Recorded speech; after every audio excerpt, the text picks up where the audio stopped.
научной библиотеке имени Лобачевского хранится очень важная коллекция памятников татарской культуры.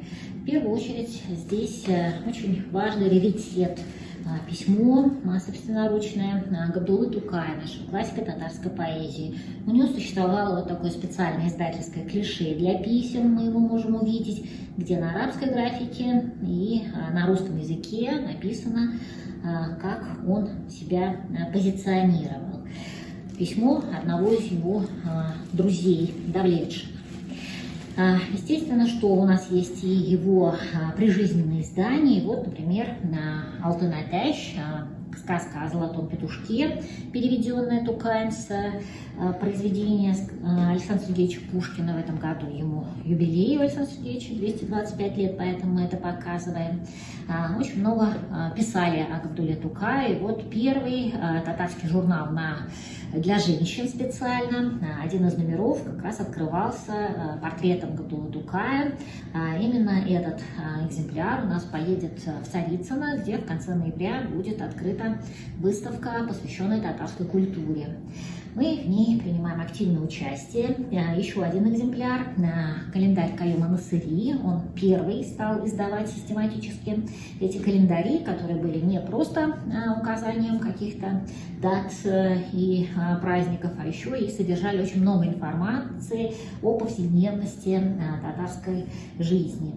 И кроме журналов для женщин, множество у нас хранится научных журналов, религиозных, просветительских, и среди них есть, например, и журнал для детей. Вот один из них «Ак-Юл», тоже очень изящно оформленный, также сформированный в одну подшивку.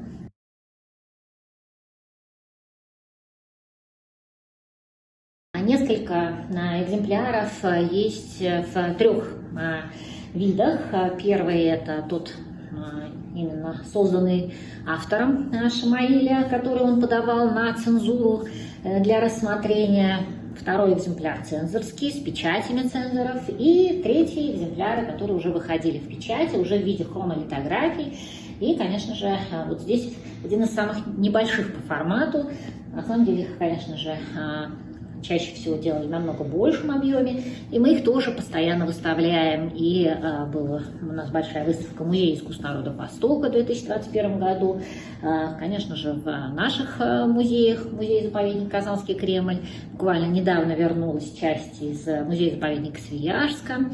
Так что еще и эта коллекция очень часто демонстрируется и показывает очень важную часть татарской культуры начала XX века.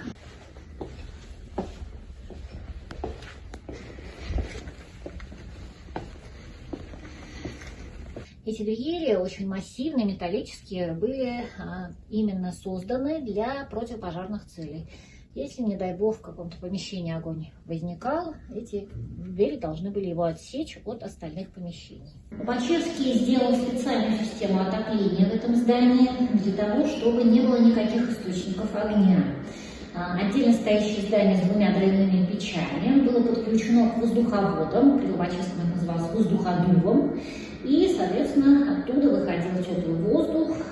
Сейчас мы уже эту систему усовершенствовали, кроме калориферов, подключены кондиционеры также к этим воздуходувам, и все это продолжает работать и сейчас.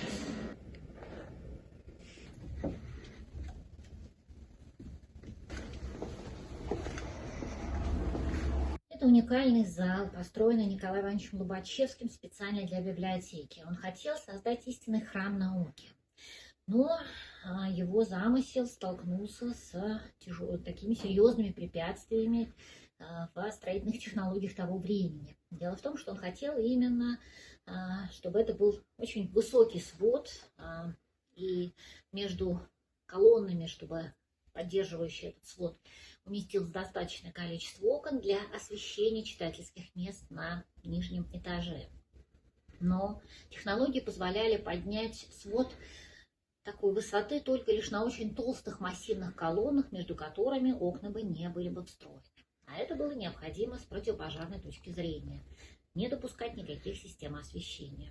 И вот он разрабатывает уникальную технологию, свод облегченный, сложенный из керамических коробок, полых внутри. Но это было абсолютно неизвестной технологией, и, конечно же, ему пришлось пережить посещение нескольких комиссий из Петербурга, которым нужно было доказать, что этот свод будет прочный, простоит. И вот только лишь после нескольких таких посещений разрешили оставить этот сложенный свод, но только в порядке исключения. Больше никогда такой технологии не использовали. Там, где я стою, при Лобачевском, было открытое свободное пространство. Входили в зал с той стороны, и открывался такой огромный простор, отороченный колоннами, и опорой эти колонны были для галерей. По этим галереям стояли книги. Когда здание было построено к 1837 году, здесь разместили более 40 тысяч рукописей и книг. Конечно же, количество их увеличивалось постоянно. К 1942 году уже количество было почти вдвое больше. И, к сожалению, в тот момент это все богатство могло было быть уничтожено огнем. В Казани был страшный общегородской пожар 1842 года. Огонь уничтожил всю центральную часть города, уничтожил обсерваторию и обхватил все здание библиотеки. Он был ужасающей силы. Не только сгорели рамы, но даже расплавились стекла. Но на этот случай Лобачевский предусмотрел толстые металлические ставни внутри окон, которые спасли и библиотеку, и остальной университет. Не получив подпитки, огонь дальше не пошел. От чего не смогли спасти библиотеку, это от все большего количества книг. И поэтому к 1895 году построили большое крыло, но так боялись, что и оно очень скоро переполнится книгами. И на празднование столетнего юбилея университета к 1904 году выделяли деньги чуть раньше. И вот к 1902 году сделали здесь вот такие металлические перекрытия, так называемая магазинная система.